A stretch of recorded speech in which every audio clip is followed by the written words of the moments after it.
Hello, everybody, and welcome back to another episode of The Guys Who Stared. Stats Cade Kennedy with you alongside it, Tyler Riggs, as we are finally in week 5 of the college football season. Finally, time to preview what should be another fun week of football. Obviously, the massive game to talk about with Georgia and Alabama, a whole bunch of other big games as well.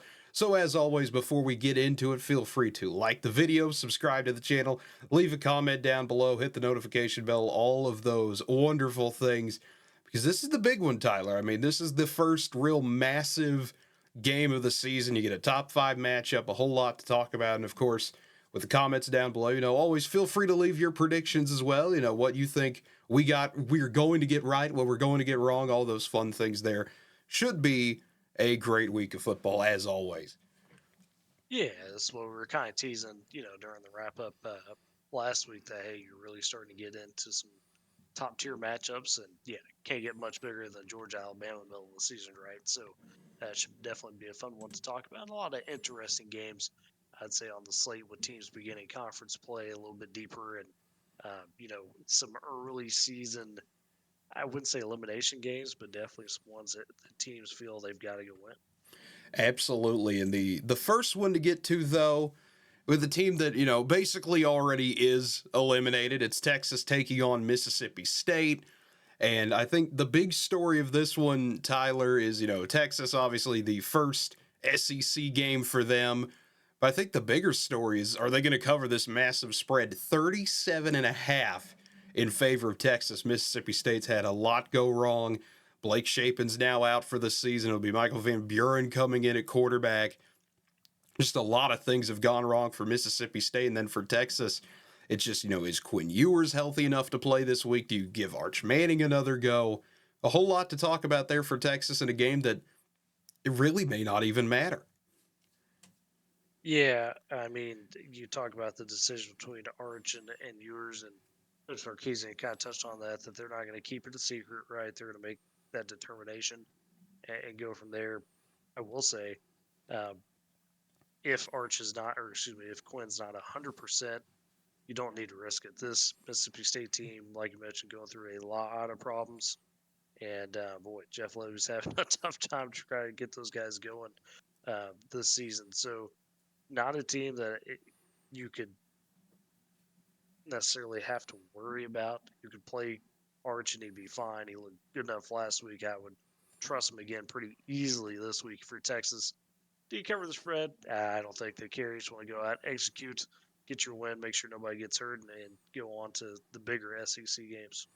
Absolutely. I mean, this is one that Texas is going to take care of business, and they're going to get into the bye pretty easily, getting ready for the fun Red River game in a few weeks, but not a whole lot to talk about in this one. I think once the game gets going, I think it's one of those there's a lot more fun to talk about what ifs going into this one, because once this game starts, this might be one of those beat down of the week contenders. We'll have to see, though.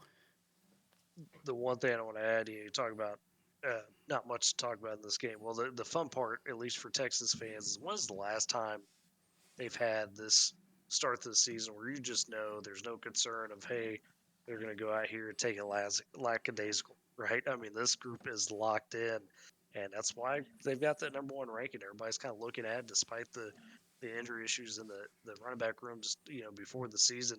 Hasn't mattered. They've just played really good football. So it's interesting to see Texas back in that type of way where you could just trust them to go take care of business. Absolutely. I mean, they're one of those. It's been 15 years since it's been like this for Texas, but should be a fun one to say the absolute least for Texas fans. 3:15 Central on the SEC Network, Texas over Mississippi State, the prediction for both of us. And that brings us to the game of the week, Georgia and Alabama. The primetime 7:30 Eastern, 6:30 Central ABC game. Game day is going to be there. It's going to be a massive deal. And I mean, Tyler, the stakes, it feels like, for a regular season game at least, they don't get much higher than this in terms of the narratives you've got coming in. Georgia's a 1-point favorite, meaning Alabama is an underdog at home for the first time since 2007. You've got Kirby Smart. The whole, was it a Nick Saban issue, or can he actually finally go and beat Alabama, especially in Tuscaloosa? And then I think the same can be said, though, for Kalen DeBoer. I mean, if you're going to be the head coach of Alabama, If you're going to be coming after one of, if not the greatest coach of all time in the college game, in Nick Saban, you have to prove that to succeed him properly, you have to win a game like this. This is a massive game you were almost expected to win. That's just how the expectations are set at Alabama now. Here's where I'll differ on that. I kind of teased this last time out. I think the winner or loser of this game really doesn't matter because I think one of these teams, or both these teams, I should say, at the end of the season are in the playoff. Like, unless the wheels fall off for one of them, this doesn't really matter other than potential seeding for the playoffs, right? Like one of these teams, you figure whoever wins probably right there with Texas to be your favorite to be the SEC champ. But I think Georgia, Alabama, unless the wheels fall off, regardless of SEC championship game, these two teams are in. I know it's crazy to say this early in the season, but this is a game where even though it's conference, you want it to matter a lot. You think, well, like I said, somebody's got to win it. If it's DeBoer, it's a lot of pressure. I don't think it is.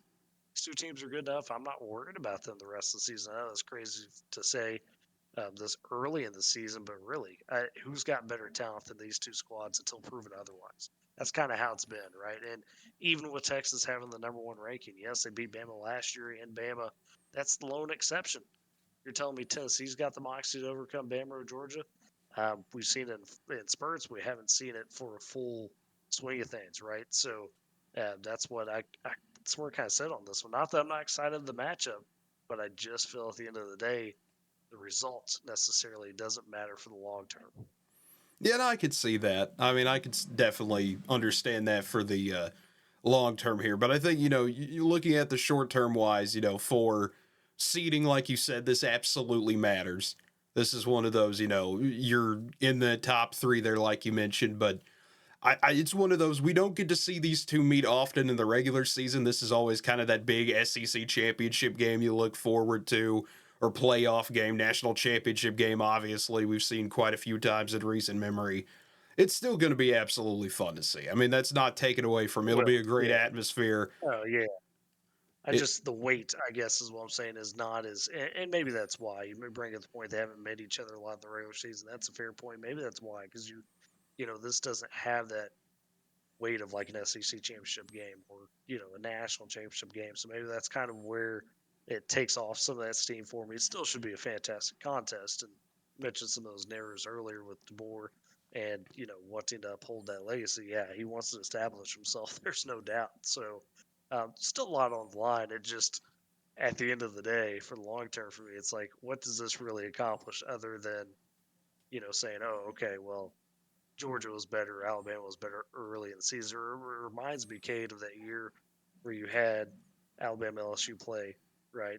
yeah, And then they wind up back in the national championship game at the end of the season. And it's one of those deals where that first matchup only told us so much, and in the end, it didn't really do much more other than create kind of a real defensive struggle in the national championship game because those two teams knew each other well at that point.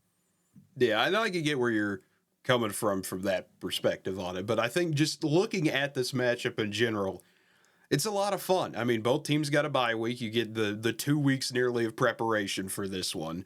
These are going to be, Georgia and Alabama are going to bring their A games. That's going to happen. It's just when push comes to shove, one team's going to be slightly better than the other. This feels like, the 1 point difference that Vegas has right now in Georgia's favor. I can absolutely see it. This is going to be one of those one possession, just absolutely fist fight types of games. These are two teams that have no problem being physical with each other. It should be a tremendous game on that front. I think if you like some of that old school mentality, we know Georgia obviously brings it. I think Alabama can bring it as well if needed. And you got to for a team like Georgia. You do, and I think ultimately this matchup, as cliche as it's going to sound, comes down to those quarterbacks, right? Also, the health of Georgia in terms of the backfield, where how's the ETN look and that sort of thing. Um, Carson Beck, this is kind of a big chance for him. I feel Jalen Milroe at this point, for the most part, is established right now. What depending on how you feel about decides his pro prospects, but it's just a legitimate college quarterback. I think he's there. Carson Beck, um, a big chance for him to rise to the expectation of this is a guy that preseason coming in. People think, okay, Heisman contender, maybe one of the better quarterbacks in the draft too. So a lot of opportunity I feel for him in this one. If he comes out and gets it done, was kind of, I wouldn't say underwhelming in that game against Kentucky. It was a tough one all around. Didn't take any sacks, didn't throw a pick, so there was that. But also wasn't necessarily a huge difference maker, right? Had his plays, but he wanted more. So I'm curious to see if he could accomplish that. And I'm curious too. I think this is going to be one of those that who rises to the occasion in this game. Obviously, you mentioned, the battle, the QB matchup to watch. I feel like that, you want a shot at a Heisman moment. This is no better time than a game like this to really establish it. It's just, I feel like looking at this one, and I don't know if you'll agree with me on this or not. I feel like whoever was the home team in this game was going to win it. I think Alabama's going to win this game. I think that's one of those Alabama's going to rise to the occasion at home. I just like them a little bit better than Georgia. If it was in Athens, I'd probably be going the other way and say, hey, listen, Georgia's got all that momentum rolling with them. You had the ugly week against Kentucky. You had a bye week to mull it over. I don't think you're going to get out bully balled or just kind of out time at possession like that again. I think Georgia's learned from that. But at the same time, I just like Alabama's talent a little bit more in this game, which is, it feels weird to say, but at the same time doesn't. It's one of those, Georgia's built themselves up the reputation the past few years that they're almost the big bad, except when it comes to playing Alabama. And I think it happens again here. Yeah, I'll lead enough agree with you. I just feel, on paper at least, when you look at it, Bama, at least this point in the season, feels like a little bit more of the complete team, right? Obviously, Georgia, you lose huge, contributors from going to the pros last year, and Brock Bowers, Lad McConkey, and that's where I harp on this got to be on Carson Beck, and I think he knows that, but he's still trying to gel with some of those guys, right? I mean, you've got great weapons, don't get me wrong, but the chemistry, as we know, Cade, sometimes takes a minute to come in a little bit. So I think that development's still happening, and it will get there. I have no doubt they'll get there on that. But early season like this, I feel Bama's just a little bit better spot under the radar, right? Because they haven't had, the SEC matchup. They've rolled through Wisconsin, USF, and at Western Kentucky. But considering what this team did last year against a USF, seemingly Coach DeBoer's got them in a lot better spot to start the season. Absolutely. I think that's a good point. You kind of mentioned it also with, going back to the quarterbacks. We know who Jalen Milroe is. We know the type of guy he can be, and I just, how difficult he is to try to just deal with. From a pure athletic standpoint, he's going to have some plays where he'll just extend it and extend it and extend it.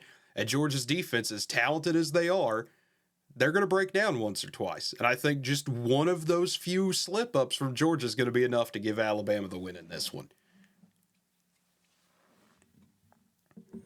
But that will march us on to the next game, the Peacock exclusive, because no one's going to want to watch this one unless you're an Ohio State fan. The Buckeyes taking on Michigan State. Ohio State a 23.5-point favorite in this one, and just Tyler, this feels like a name your score type of game for Ohio State. Michigan State 3-1 on the season. Yes, Jonathan Smith's first year with the Spartans, but Michigan State still trying to put things together, kind of pick up the pieces of where it's been the past few years program wise. And Ohio State, they are one of the machines of college football. You know what they're going to do. You know what it's like to face them. And unless you've got an equally talented squad or can out scheme them, it's going to be a rough day, and I don't think Michigan State has the ability to do either. Not so fast, my friend. I know this. I know the spread looks bad, but what have we seen from this Ohio State team? Yes, at the end of the day, the score looks good against Akron, Western Michigan, Marshall, but we've seen them struggle a little bit early in games, right? Some slow starts. So that's what I'm curious with this Ohio State squad. Can Will Howard, can Quinshon Judkins, can they get it going early? Because, yeah, you could do it against Akron, Western Michigan, and Marshall and be okay. But even against a probably not great Michigan State team on the road, that might slip you up for more than just a quarter. So I don't necessarily doubt that obviously Ohio State could go get the win, but I am curious to see how they start this game. Do they get out to that proper, hey, we're going to come in here on the road, take the advantage early and control the game. That's what I want to see from them. Do they cover the spread or not? Don't really care about that. How do they look in that win, especially early? If they can get ahead a couple touchdowns, take care of business, I think if you're a Buckeye fan, you'll say, okay, starting to settle in. But if you don't, maybe that's signaling to some bigger problems that against lesser competition didn't rear their head, but against a conference opponent on the road, all of a sudden, never know what's going to happen. And then I could see that. I just think Michigan State, with all their kind of, readjusting and doing how they've looked this season, you look at kind of some of the one possession battles they've had. Florida Atlantic, Maryland, Boston College, you fall to last week. I just think Michigan State, do they have the ability to hang around for a half? Yes. But I don't think they're there talent wise to try to pull off a big upset like this one. Like you said, good point. We'll be interested to see how Ohio State comes out from the jump. I just don't think it's going to matter at the end of the day. No, and yeah, I agree with that. I'm not trying to say Michigan State necessarily has what it takes to pull off the Yeah. outset, but can they make it a little more scary, right? That's all in the hands of Ohio State, I think, this week. And if you're a Buckeye fan, I think you really want to see them get a lot better start because, man, they finished the games great, right? I mean, just can you go get that start and establish yourself early? You do that if you're Ohio State this weekend. I think that's easily mission accomplished. I think so. I agree with you on that one. But the next one to jump off to Kentucky and Ole Miss. This is the 11 a.m. Central, noon Eastern ABC game. And Ole Miss, 16-point favorites in this one. Kentucky, kind of the interesting story where, 2 weeks ago you have the decision to punt the game away against Georgia. You bounce back smoothly, take care of business against Ohio like you're supposed to. It's just, can Kentucky kind of bring that same energy, maybe that same game plan even? I don't know if you'll agree with me on that or not, Tyler, but bringing that same strategy against a high-flying Ole Miss team that has just absolutely dominated everyone they've played so far. Well, and you mentioned that last little part. That's I think the big secret here is that we learn in this game that Ole Miss might pound for pound be the best team in the SEC on offense. I know there's a lot of hype for Tennessee, and Oklahoma's defense is really elite, so that's a tough gauge. But Ole Miss is just, I mean, that team is clicking. And Jackson Dart hadn't been absolutely perfect, but he's been pretty darn close. Yeah, he's got a couple picks, but at the same time, they're just rolling over the competition. So it's one of those deals where uh, they're so efficient right now.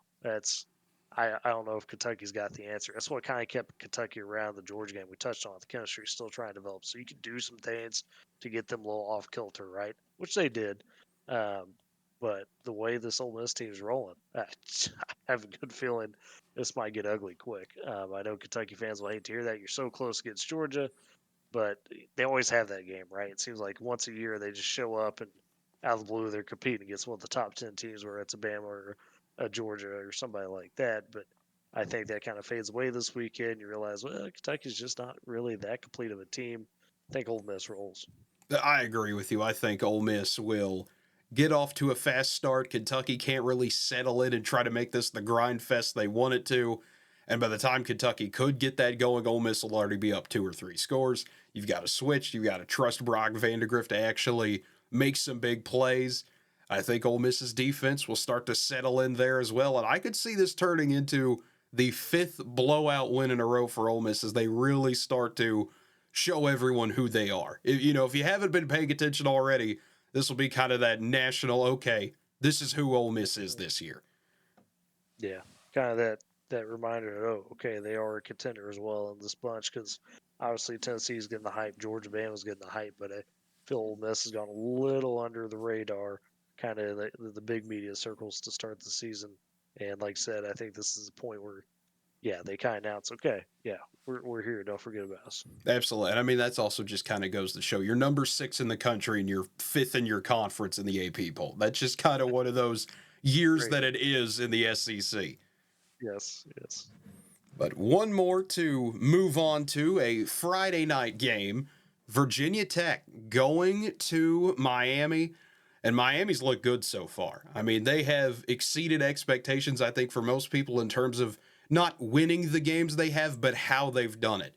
Florida, complete domination. Florida A&M, you do what you're supposed to. You blow out an FCS team. Ball State, absolutely smack them down. At South Florida, people wanted to see how they play in that game. You knew South Florida would get up for a half. Miami flattens them in the second half. And Virginia Tech, I mean, you talk about a team that a few weeks ago, Tyler, we were talking about, hey, they could be one of those dark horses for the ACC. And that has completely flown out the window. And I mean, Virginia Tech had the opportunity to make another statement win last week, and unfortunately for them, they lose to a pretty solid Rutgers team at home. At Virginia Tech, it's just continuing to kind of ask the same question: can the Hokies find their footing? Yeah, and I don't think that's coming to this game. I think similar to Ole Miss, like and you touched on, Miami's just been very, very sharp. Done everything that you wanted them to do if you're a Miami fan, and hoping that, hey, especially with how the season started for Clemson and some of these other ACC potential threats, Miami's in the perfect opportunity just to be the cream of the crop, right? You still got a Louisville to worry about maybe down the road that quietly has been putting together a solid start to begin the season, but this is a real good chance for Miami to come out and just say, hey, yeah, we're the top and you're chasing us in the ACC. Absolutely. I would not be surprised if Cam Ward has another big day, as seemingly every game is a big day for Cam Ward. That's just He's been who right up he there with is. Jackson Dart, man. If you're talking, kind of sneaky Heisman contenders, Dart and Ward are kind of top of mind because they've had such great starts. I mean, both extremely efficient, some really good yardage, and have just been tough to stop. So, if you're looking for some deep Heisman sleepers early in the season, I say sleepers are the guys that are maybe a little bit more on the fringe. Those are two quarterbacks you want to check out for sure because if they keep going the way they're going, they're going to be, big in the national scene a little bit quicker than you think, I believe. Yeah, Miami, a 17.5 point favorite in this one. Would not be surprised if they get the cover there. But we make our way out west to the late night Fox game. This is 8 o'clock Pacific time. So 10 o'clock Central for when we'd be watching the game, Tyler. 11 o'clock Eastern. Weird to see that Fox is doing such a late game. But Oregon and UCLA, the Pac-12 game last year. Now it's a Big Ten game. That I'm never going to get used to saying that for however long we do this for. But Oregon, a 25.5 point favorite, and the Ducks finally look like they're rolling. You had the game against Oregon State. You had the bye week. Oregon seems to finally be gelling together. Dylan Gabriel having a fantastic season so far. You want to talk about efficient? That's one of the words we've thrown around. Have about an 84% completion rate on your passes. You cannot get more efficient than that unless you're just straight up doing NCAA 25 numbers. And a UCLA team that, man, they been struggling, but at the same time showed a little bit of hope last week. Went toe to toe with LSU for a half. It's just, can UCLA put a complete game together? And this is not the opponent you want to try to have to be learning that lesson against. No, especially you touched on those points of it seems like Oregon's starting to come together. There's a little, some wonky instances against Boise State, Idaho, where you're kind of scratching your head. Um, but that kind of get right game against Oregon State, a rivalry, right? There's some tough feelings there from Oregon State. You go out, take care of business, don't look back. That, if you're Oregon, is what you want to use as that leaping point, right? Okay, enough with the weird things, maybe the offense seemingly being efficient on the surface but not able to complete drives. All that went away against Oregon State. So now you just build on that. You just take that and say, let's run with this and let's get clicking. We see that from some of these teams early in the season, right? Especially some of these teams with higher expectations. There's a lot of pressure to start. So once they kind of start to vibe and gel, they really take off. And I think you're right. This is probably a spot where Oregon continues to show that and just continue to prove that they are a true contender in the Big Ten this year. And I think they'll prove that in this game. I think it's more of a interesting point for UCLA just to see how well they come out of the gate. You know, can they replicate what they did against LSU? I don't think they're going to be able to in this game. I think Oregon's going to start to click in this one, and this will be one of those. This one's over by halftime. Yeah, this is one of those games for UCLA that whether it's we talk about on the high school side, sometimes it's just, hey, can you go show that you could play for 4 quarters? Can you go get some good reps in against the top team. That's what this game's about for UCLA because chances are winning it not great, but you still are so young in the season. You want to see consistent improvement, right? So, can you do that? That's especially being at home, can you show a little bit of that moxie like you're talking about, and take some of that momentum as you go further into the season. And if you're UCLA, you want to be able to fight for obviously a bowl game this year. And your schedule's not get much easier because you're right on the road against Penn State next week, and then you get a little bit of a reprieve with that Minnesota, Rutgers, Nebraska. So, what can you do this week and next to show, okay, we are making some of that improvement? And the next one, Tyler, to roll on to, we're finally leaving the plus 20-point territory when it comes to spreads, only to get to Penn State, who is a 19.5-point favorite against Illinois. And that seems a little bit surprising, though. I mean, you look at it, it's a top 20 matchup. Illinois is 19, Penn State's 9. It's a big night game on NBC, 7:30 Eastern, 6:30 Central. Illinois, I feel like, is being slept on it a little bit in this game. They had the win against Nebraska. They've shown up against a Kansas team that we kind of learn more and more every single week isn't that great, but still, you got the win over them. You made your point there. Illinois, we know what a Brett Bielema team's going to want to do. They want to play solid defense, have a solid run game, but that addition of Luke Altmaier, who just preaches that kind of accuracy. Don't make any big mistakes. Don't really make any major or even minor mistakes at all. Illinois is looking like a decent offense, and when you pair a decent offense with usually a pretty solid defense, you're going to get good results. But for Penn State on the other side, we obviously know what the Nittany Lions are capable of. Should be, I think, a pretty good matchup in Happy Valley. Yeah, and this one's tough to read because I do think to a degree the win against Kansas doesn't look as good for Illinois, right? Because of what happened to them against ULV.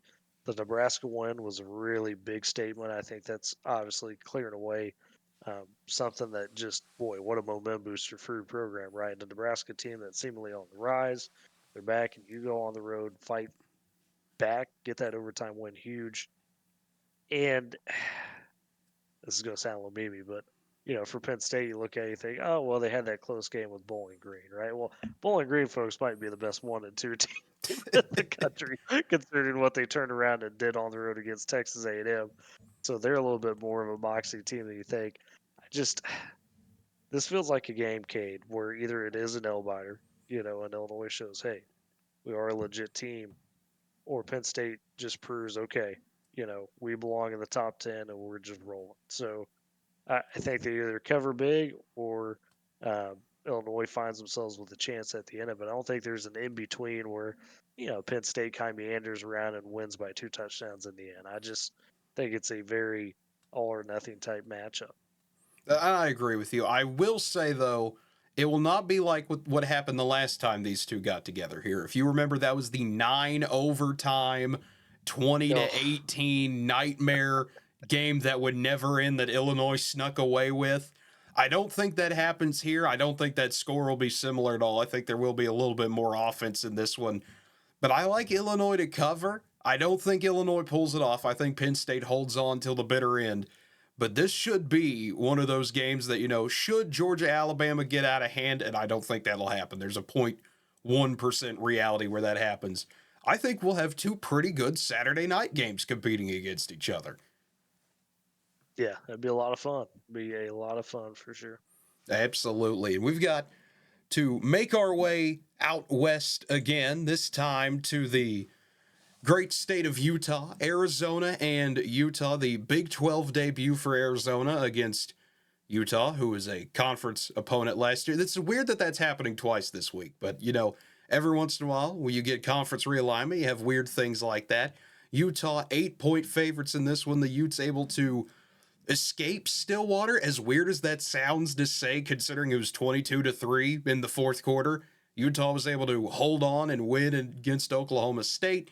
Now they come back home playing, it feels weird to say this, an easier opponent in Arizona considering what we've seen over the past few weeks with the Wildcats. Can Arizona get back in rhythm, or will Utah's defense clamp them down?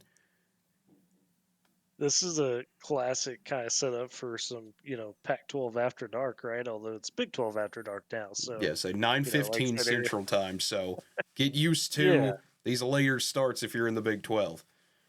yeah. I mean, Arizona, you're licking your wounds after taking that slapping from Kansas State. Before that, you kind of meandered away around northern Arizona, New Mexico in a weird shootout. So, I, I mean, this is the most physical team you're going to see in this early part of the season, maybe all season in your conference. So, can you get up for it? I think that's the big question for Arizona. If this was a home game, you feel a little bit better, but you're on the road. Utah's filling their oats after that big win in Stillwater. Um, so they're going to be at their peak in terms of trying to prove, hey, we're the face of the Big 12 now. You got to accept it. Can Arizona rise to that challenge? I'm not so sure. They just seem a little bit too much flash, maybe not enough substance so far this season. You're going to see some highlights, but in the meat of the game, can they make those kind of basic slash gritty plays to win? I haven't seen that yet from this Arizona team. No, I haven't either. I mean, we talked about it a little bit, before we recorded, just what happened to Arizona against Kansas State. You know what type of defense Kansas State has. They're going to play salty at times, and you score on your opening drive, and then you never score again. Northern Arizona, they had struggles in that game where that's an FCS team. I get that's an in-state game, and Northern Arizona is going to come out and play competitive, but just Noah Fafita has not looked like he did last year. And it's weird to see him almost regress in a way. Some of that, is play calling where you're running some more interesting routes than you were last year. Some of it is just teams have figured out Fafita to McMillan. That's their one big connection. If you can stop that or just allow it to be, a simple 3 or 4 yard gain, you're going to have a pretty good chance. And I think there's no team worse to go up against with that kind of game plan than a Utah team that just will, the definition of locked in. That's where Utah's always at defensively. I think Arizona has the ability to make a big play or two, but at the end of the day, this will be another typical Utah grinds it out type of game. Lower scoring than you'd expect, but Utah still wins. Yeah, I mean, it just sets up for Utah kind It seems we of, lost you but there for a moment. There you are, Tyler. there we go. Anyways, this sets up like a classic game for Utah where they just kind of gnaw at you until they really figure out that final blow to shut you down the rest of the way, right? Maybe you get some shots in early for Arizona, but outside of that, it might very well play similar to that Kansas State game you mentioned, where yeah, Arizona scores the opening drive and it's quiet for the rest of the way. So could be a very similar profile of a game where Arizona State just it shows they don't quite have enough around their big 1-2 punch, if you will. Yeah, and I agree with you there. I think Utah, they're one of those, if there's a will, there's a way, and there's a lot of will on this Utah side so far. But we make our way to the Big Ten for the next game to look at. Big noon kickoff, Minnesota and Michigan. It's the Little Brown Jug game. Always a nice little rivalry to see. Michigan 10-point favorites in this one, and the Wolverines are riding high off the big win over USC. Can Michigan continue to have the momentum on their side with the rivalry game in the big house? Oh, I think so. This might be a little bit of a lower scoring game than you think overall, but it should be one where Michigan, despite a seemingly close score, kind of dominates all day, right? Where they just control the game and just kind of bleed out Minnesota, so to speak. Where it's just that slow death for the Golden Gophers in this one. You could tell Michigan's just the better team. I could see that easily happening. Just doesn't seem like Minnesota's got enough in the tank to be able to go toe to toe right now with Michigan. And I agree with you. I think, the over under, you talked about this being a lower scoring game. The over under right now is at 35.5. So I think Yeah. everyone's expecting this to be a rock fight. And I think Michigan is kind of more acclimated for this than they were in years past, where, you could say, hey, JJ McCarthy, they have the ability to air it out a little bit if needed be. Didn't really have to. That's not the style Michigan wants to play. That's not the style Michigan's going to play. They're going to win this by overpowering you defensively and through their strong run game. If they can just continue to mash at you with Mullings and Edwards, they'll be fine. That's what Michigan does here. They'll take care of business. But we are staying in the Big Ten for the next game, Wisconsin and USC. USC needs a win here, and their defense just, it's weird to say you got beat by a team that had 32 passing yards, but that's what happened last week. You got beat by a team with 32 passing yards. Wisconsin kind of going to be in that similar situation, obviously, trying to figure things out after the Alabama game. Going to have to switch up quarterbacks because of the injury to Tyler Van Dyke being out for the season. It's going to be a rough go at it for Wisconsin, but if you want to try to make that change and go back to playing big boy Wisconsin football, I don't think it's going to happen, but if there was a week to see it, this would be the week to try. Yeah, it is, but it's just not in the cards. I think this is a good get right week, if you will, for USC. You know, and so to be able to just okay, you had that tough loss against Michigan. Here's your bounce back, and you just pick it right back up and keep rolling and kind of re-jumpstart your season a little bit. You had your setback, can you rebound, right? So uh, it just is a good spot for them to do that. That's you did a lot of good things in that Michigan game. Now you just got to find a way to finish off, some of those things. So can you go accomplish that? This will probably be a good week to practice it. And as you can see here, if you're watching this, the big story that AP has decided to run with is it's Alex Grinch versus Lincoln Riley. Alex Grinch obviously being one of the defensive coaches at Wisconsin. And I think USC welcomes him back to the Coliseum pretty well. USC's offense is going to have a field day. I think the story, though, is going to be, can USC's defense shut Wisconsin down? I think they'll be able to do that for the most part. USC 15.5-point favorites. I could see them possibly covering that. That's a little, I don't know if Wisconsin made it a game, if they had full health. But without it, I think USC rolls in this one. But we make our way out of the Big Ten, back into SEC country, South Alabama and LSU. This is a game that, on paper, when you look at it at the start of the season, you don't think about this game being interesting. But look at what South Alabama's done the last few weeks. Look at those offensive totals. 48 against App State and 87 against Northwestern State. LSU's had a bit of a defensive problem in the first half of games. We saw that against UCLA. We saw that against South Carolina. We even saw that against Nicholls. Can South Alabama make this interesting for a while? I think is going to be the main question of this one. Because LSU has the firepower to pull away. It's just, once again, that kind of question we had last week and the week before and the week before and the week before. Can LSU's defense make the big stops when it absolutely matters in the first half instead of waiting to wake up in the second half?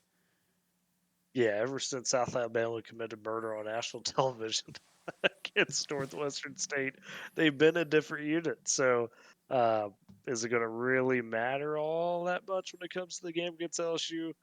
Probably ultimately not. Obviously, LSU a lot more talented on paper, but man, that's why we play the games, because this is one of those matchups, K, that you forget about going into Saturday, and then all of a sudden you look at your phone, you check whatever, you say, oh, wait a minute. South Alabama's right here in this game.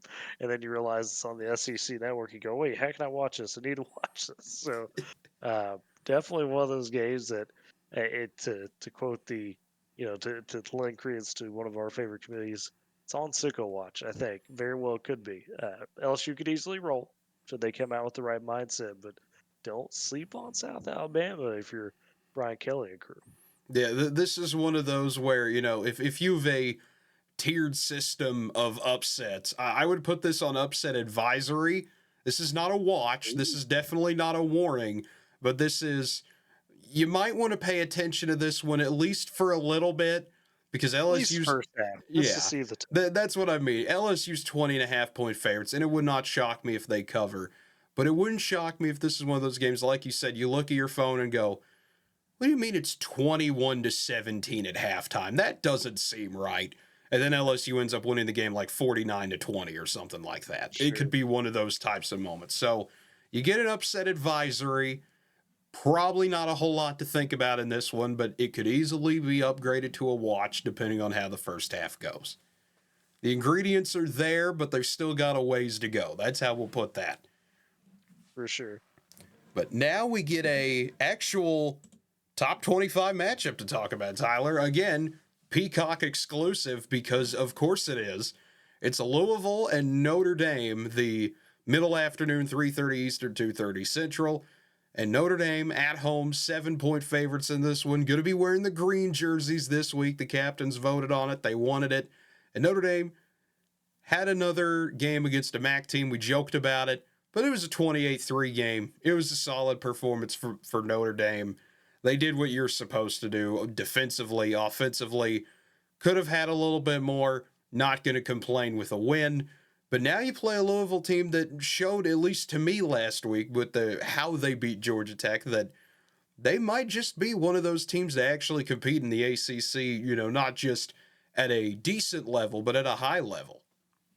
Yeah, once you're starting to see the dust settle a little bit now in the ACC as we get through this early portion of the season, I do think Louisville has emerged as kind of the prime, potential foil to Miami rolling through the conference. They'll play in the regular season, and uh, I really like what this Louisville team is doing. And here's your moment: can you go season on the road against a Notre Dame team that already had one embarrassing loss at home? Can you hand them another one? And this Louisville team's talented. They've got some playmakers. You're clicking in a lot of different areas right now. So, um, can you be able to take it to Notre Dame and not be afraid of going and hitting it at the big moment? That's kind of been the one thing that Louisville over the last couple of years just haven't been able to do. There's been opportunities. They've had good starts to the season. Then you look at the end of the year and go, oh well, they finished 8-4. After they may have started 5-0 or something like that. So, can you go seize that moment? Because you get this one done. Like I said, you kind of start really seasoning up that matchup between yourself and Miami, where you're hosting them in the middle of October. Could be a good momentum boost if you go get this one done if you're Louisville. Absolutely. I think for Notre Dame, you look at it as you need a get on track type of game. A top 15 team coming into your place. You're still thinking about, with the 12 team playoff, obviously you're not out of this by any means yet, but that Northern Illinois game definitely did not help at all, to say the absolute minimum. You need a type of game like this. And I think Marcus Freeman, I think this is one of those, you circle this as, okay, we need a statement win desperately. This has to be that statement game.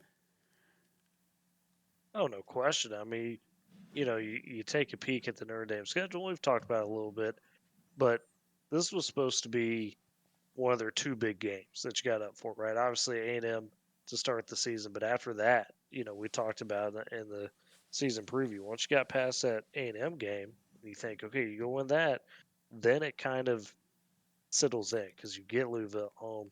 Uh, you're on road against SEC at the end of the season. That was kind of a question mark just because you didn't know what USC was going to be able to actually bring to the table.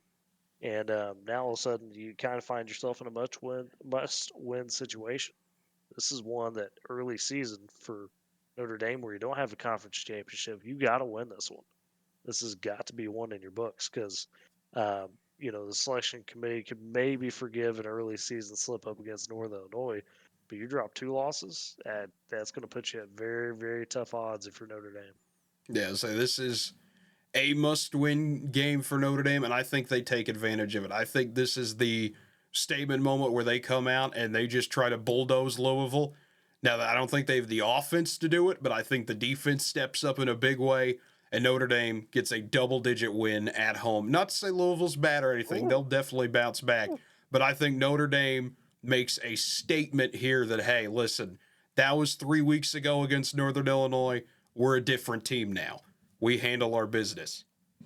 That's where we really disagree. I feel the Cardinals come out and make that statement. They come get it done in South Bend. And we'll have to see. I mean, this is why you play the games, though. This should be one of those good games of the week, and that's why it's a shame, at least to me, that it's on Peacock. I mean, I granted, mean, I'm a you wrestling fan. you I've have got it. Peacock, so Just go with you've the got it. program. Yeah, This is yeah. where you use the magic of things I cannot say on this YouTube video for fear of coming under investigation. But all I'll say is, hey, listen, We'll if, find a if way. I if you've got you. got streaming services, like Peacock, great. If you don't, I don't know. Ask a friend. I have a friend here in Tyler, so I'm good. But other people, We'll find a see. friend. We'll see. We'll see. We will definitely see. But we've got another one to move on to that I don't think will be as competitive. I would think you'd agree with me. It's a night game. Stanford and Clemson. Clemson is just on fire these last two the games that they've played. App State, demolition. NC State, demolition for the most part. Then you start getting backups and you give up 35. Oh, well, you're up 45-7 or 45-14 at halftime. Clemson's looking really good right now. They're 21.5 point favorites in this one. Stanford, though, put together a big win on Friday night last week. They were able to go up to Syracuse and get the job done in the Battle of the Block S's, but can Stanford really bring that intensity needed to win in a place like Death Valley? Yeah, that's where I think the consistency factor for him is probably not there, right? Got a talented receiver in A.O. Manor who's tough to stop, but when you get against a quality opponent like Clemson, who, as you've touched on, seemingly has kind of used that Georgia loss to really fuel them, right? Especially on the offensive side of the ball. That side took a lot of flack in that Georgia loss. They've come alive. Defense is still something to be a little bit desired, but that's stuff you can continue to work on through the season. I definitely think for Clemson, this is just an opportunity to say, okay, we're going to continue on our path of wreckage here and get it done against an opponent that's essentially traveling coast to coast, right? So uh, come out, dominate early, and you get out of there with a good win. I think that's something Clemson does, and Cade Klubnik just continues on his march that he's been on the last couple of weeks. Absolutely. I think Clemson they handle their business here. Nothing really else to say about this one. This is going to be Tigers all day. But we've got another top 25 matchup to look at. This one up in the Little Apple of Manhattan, Kansas. Oklahoma State and Kansas State, two teams that desperately need a win. Tyler, is it fair to say this is a Big 12 elimination game in a way? Both teams 0-1 in conference play. You do not want to put yourself in an 0-2 hole in September. And K-State, 5-point favorites in this one despite getting blown out at BYU last week. Yeah, you say, okay, is this a must win? And you would think in a conference like the Big 12 that seemingly a little bit more open. I think coming into the season, you could have made the argument we talked about for, 3, 4, 5 teams in this conference, depending on how they started. Yeah, it's crazy to think that this is kind of that elimination game because then you look at what UCF is doing, BYU, of course, who kicked the snot out of Kansas State, and an Iowa State team that is kind of slowly on the rise as well. And then all of a sudden, Colorado's looking a little bit better. So you've got a lot more contenders maybe to deal with than you thought. So if you are Oklahoma State and Kansas State, you feel a lot of pressure coming into this week. I would say Oklahoma State with quarterback drama a little bit. It just doesn't seem that Mike Gundy, no matter what, is fully invested into Allen Bowman, has a short leash. As soon as things start falling apart, boom, he's pulling them. Now he came back in and they were able to make it close to the end, but it's clear that teams are basically saying, "Hey, we're going to shut down the run game. Ollie's not going to get his, thing going, and it's got to be Bowman that beats him." And preseason, you look at the roster on paper and you look at their receivers and go, "Ooh, that's a risky proposition." And we've seen that at times early season where they've been able to really tear people up through the air, but all it takes is one bad day for Allen Bowman. And you saw what happened against Utah and Kansas State with their style play, somewhat similar. Probably is going to look a lot into that film and say, okay, where they succeed, how can we apply that? Because if you're Avery Johnson, and this Kansas State offense, you're definitely going to want to see that defense rise up and give you a little bit of that support because that offensive side of the ball for Kansas State just hasn't been quite maybe as consistent as you would like. Even in their wins, it hasn't been stellar. So they're going to have to step up big time. Absolutely. I would not be shocked, given that kind of how both these teams have slowly morphed into a little bit. I'd say Oklahoma State more morphing into this than Kansas State has, at least kind of eye test wise. I would not be shocked if this turns into a defensive game by any means. I'm not going to say this is one of those, 13-10 classics or anything like that, But I could see, a nice, 24-17 game developing out of this, just considering where Oklahoma State's at offensively. You've had the problems getting Ollie Gordon going. That main problem is where's your offensive line at? And if 8 or 9 people are put in the box, like you mentioned, can Alan Bowman really be trusted in a situation like that? And for Kansas State, you saw the problems last week. Young quarterback in Avery Johnson has the talent, just have to see it in a bit more favorable environment. The good news is you get that this week. Yes, it's an 11 a.m. game. That kills a little bit of the buzz, but I don't think it'll be too much to overcome. It is Manhattan after all. That place can definitely get rowdy when it needs to be.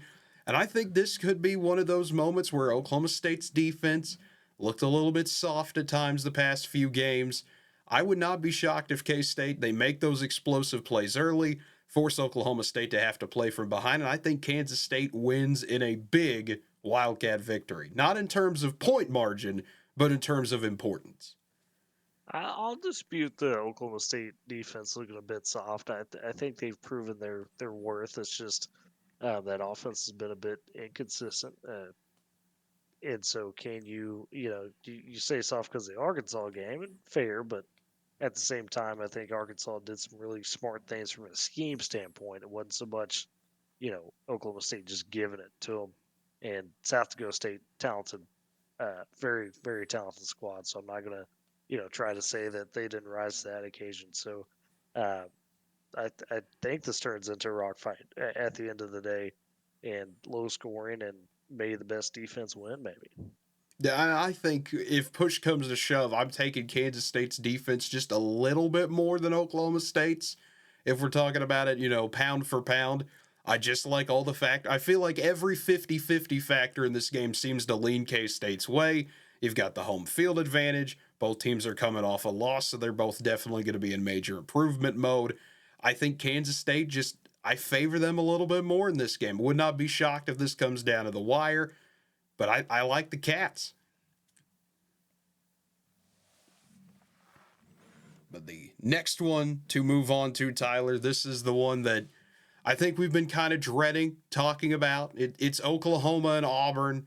It's middle of the day, one of the SEC games of the week for some reason.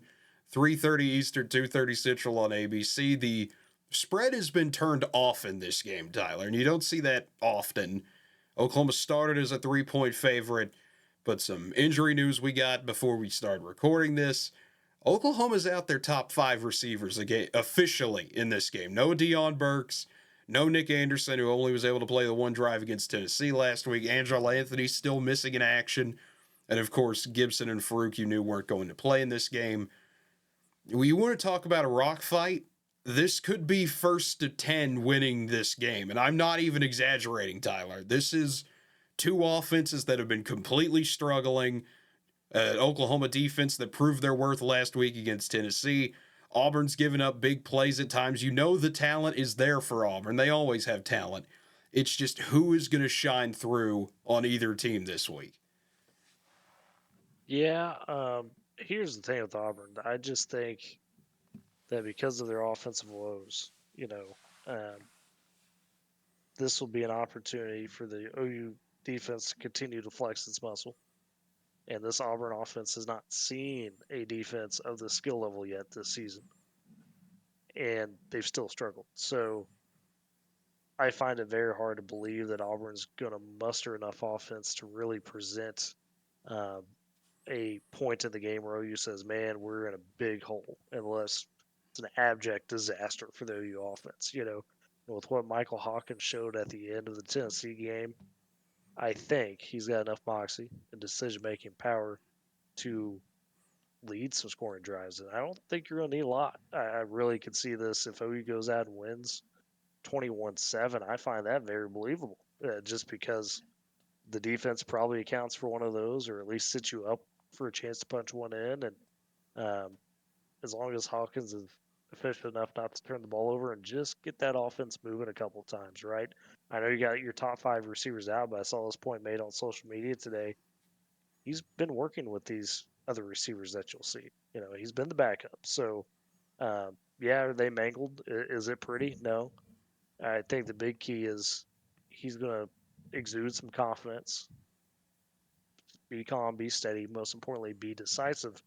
If he could do that, and hopefully with some of the linemen, uh, getting unrusty, if you will, and get a little healthier, if you get that run game going a touch to help him out, that'd be a huge deal, regardless of the receivers. And oddly enough, because of how the Tennessee game ended, I have a little bit more confidence in the Sooners this week. I think they know the pressure's on, right, to come out, get right, because the big key here is, Cade, you came into this week, if your coach Phil was saying, guys, we got 3 weeks till Texas. You've got this game. You've got to buy Well, it appears either the well, there you go. Now you're back. there we go. Anyways, as I was saying, Coach Venables is looking at it as, okay, you got 3 weeks till Texas when this week started, right? So how do you pick up the pieces and now put them together to put the best team you can up against what is a very talented Texas squad? That's why you make the quarterback change.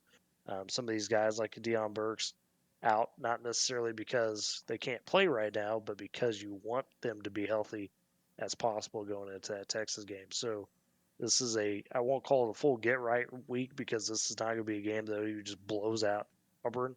But if OU just goes and controls this game and everybody does their job and you get a solid win, that would go a long way.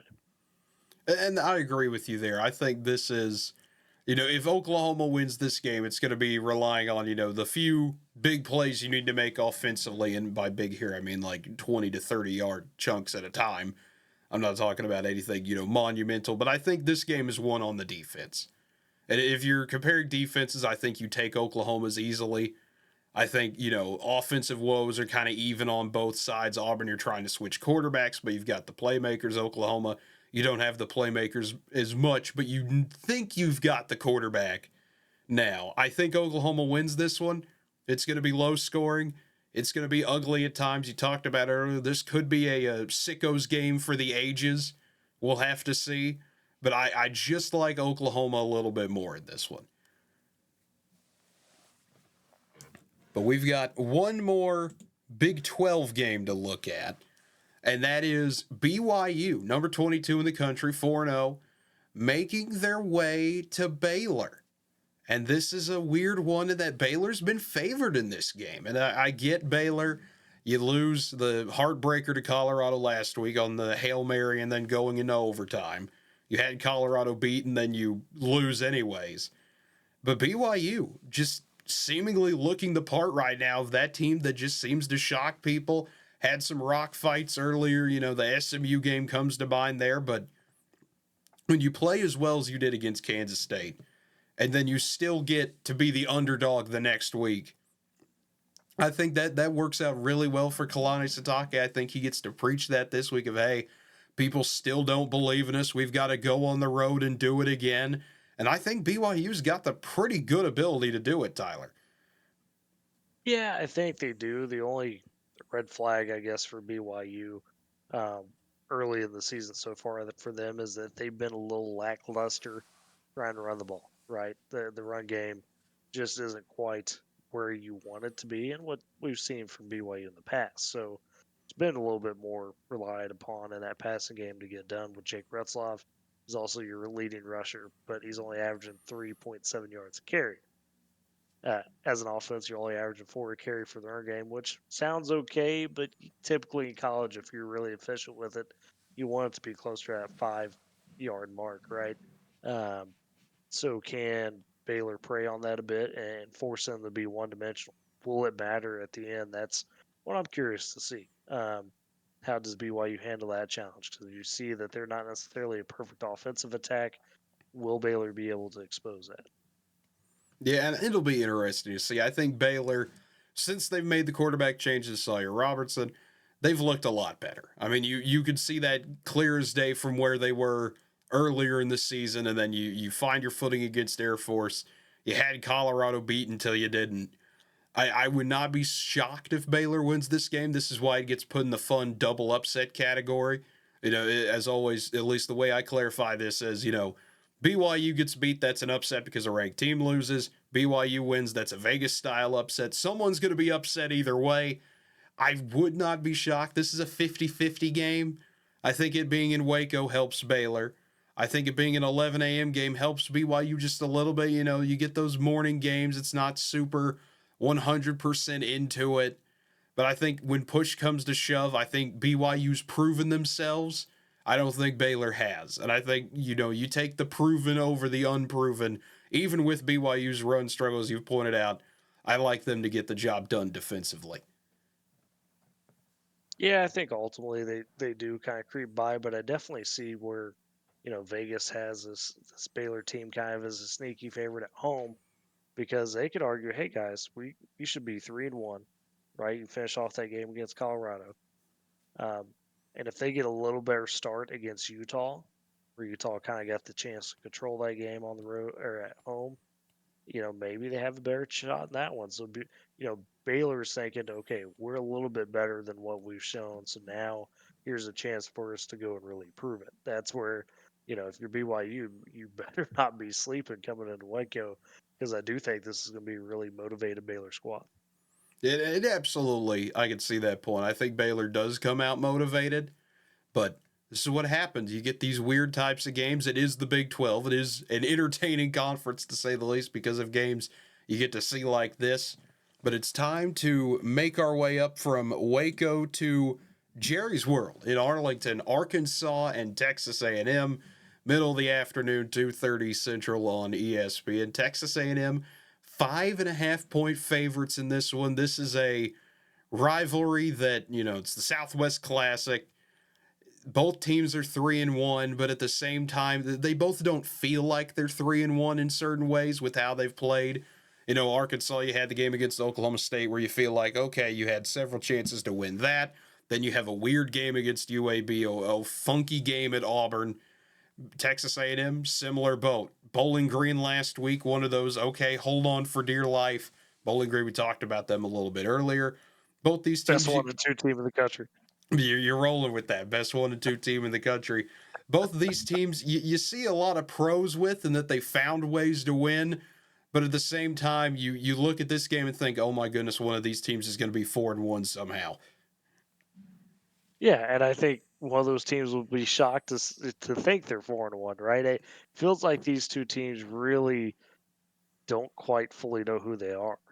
There's no, okay, this is what you're getting. It's kind of been a bit of a roller coaster. So, who can establish that first in this game might be the winner. And for Arkansas, we've seen them, challenge that Oklahoma State team in various ways. They just don't know if it was hangover from that game or what. You mentioned kind of their weird games to follow. Taylor Green's got to be more consistent as a passer. That's been a big issue. He's only completed, 53% of his passes when he's been back there, and he's 4 touchdowns, 4 picks. So that's been a problem. Run game's real good, 5.5 yards a carry. So if you lean into that, maybe that's good enough here. And for an A&M team, it just seems like we talk about all the time with this team is it never matches the expectations, right? It's never good enough. And that's, again, a team that's had a little bit of some quarterback changes. So, their ground game's been solid. That's been the identity. So maybe this is just an old school, physical contest, Cade. Maybe that's what this comes down to. And I could definitely see that. This is a game where the weird, the irregular, happens with regularity. Texas A&M 5.5-point favorites in this one, I think, for good reason. I think every time we've seen this game, ever since Arkansas and A&M got put back together in the SEC, something weird's going to happen. There's going to be some head-scratching plays. There's going to be some questionable decisions made. But at the end of the day, Texas A&M always wins this game against Arkansas. There's just some weird block there where Arkansas cannot, even when they've looked like the better teams at times and when they probably should have won the game, they still couldn't find ways to win. I think that happens once again. Texas A&M finds a way, somehow, some way, gets it done. Aggies move on to 4-1. Oh, that'd be tough to think. I think it's reality, though. I mean, that's what happens in this game every single year. I can think of the times where Arkansas will go on. I think there was one year they had a 12-minute drive, got all the way Yeah. down to the one, tried to pound it in 4 straight times, didn't get it. And I think A&M like nearly got whacked for a safety, somehow avoided it, and then held on and won a game. I mean, there's been some weird moments in this series, but it always seems to bounce A&M's way. Definitely a sickos game, just for the pure fact, as you mentioned, one of these teams is going to be 4-1. They sure don't feel like it. Yeah, and now we move on to what is a conference game to what will be a conference game. Final game to talk about: Washington State and Boise State. This is a future Pac-12 game, which is hard to wrap your head around if you're following conference realignment news this week. But Boise, 6.5-point favorites in this one. Wazoo, though, hanging around. They're 4-0. They had the nightmare last week against San Jose State, the double overtime 54-52 game.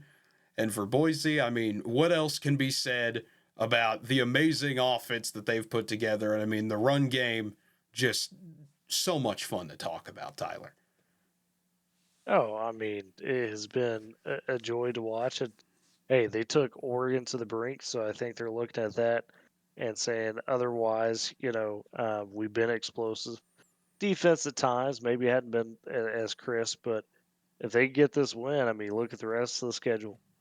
Got Utah State, Hawaii, UNLV, which could be an interesting stretch just because both those games are on the road, Hawaii and UNLV. But this is really a chance for Boise State to kind of cement themselves as the group of 5 team, right? You've got the explosive running back in Ashton Genty, who's been absolutely fantastic to watch, averaging 10 yards a carry. Dude's a beast. And, Max Madsen, who beat out Malachi Nelson for the starting job, which kind of a surprise. He's done enough. Hadn't been spectacular, but he's done enough. So uh, if they could go out and get that win this week, and again, just firmly take the hey, we are the team that you got to chase in the group of 5. It's looking good for the Broncos, I think. I think so too. I think they have the opportunity to at least reclaim that spot of, hey, listen, we're the group of 5 representative this year. We beat Washington State. There's no one really they feel stopping them after this unless they get tripped up in the Mountain West, which that's a whole nother conversation we're going to have as the weeks go on. But I think Boise right now, you just lean on that rushing attack. You lean on Genty and you get the job done here. And I think that's what they do is 6.5-point favorites. But folks, as always, just a fun week looking ahead. One more game to kind of, you look through the slate here, Tyler.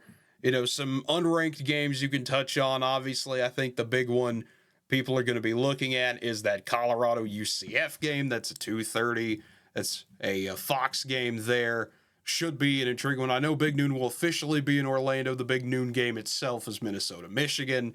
You've got that going on. You've got Fresno State, UNLV, which with all of UNLV shenanigans this week, that might be something to keep an eye on. Yeah.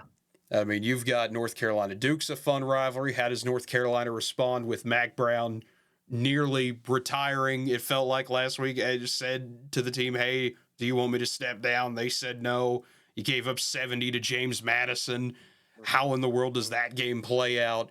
There's a lot of interesting things to keep an eye on this week, in the world of the unranked Florida State SMU hosting Florida State. That still feels like a fever dream, but here we are. That's an ACC network game. There's a lot of weirdness to keep your eye on this week for sure. Yeah, I'm definitely circling that UCF Colorado game because I think UCF's a really good sleeper right now in the Big 12. And it's a big chance for Colorado to, say, hey, yeah, we had that early season loss, but, we've righted the ship a little bit. It took some crazy heroics to get it done last week against Baylor, as we touched on, but you get that win on the road, it would be pretty big for them, to be able to do that and establish some of that confidence as you get to a tougher part of your schedule against Kansas State, on the road against Arizona. You got Utah still to come, and Oklahoma State. So one of those teams emerges from that game probably feels pretty good about their chances to say, hey, we are a contender in the Big 12. Yeah, and then the other Big 12 game, you probably noticed we did not talk about that Iowa State-Houston game, in the ranked stuff, that's because I still have PTSD from hearing the name Houston. I don't want to talk about that. We were at that game, Tyler. Iowa State, I think, rolls in that one. Not a whole lot else to talk about there. I'm too busy trying to not think about that game's existence.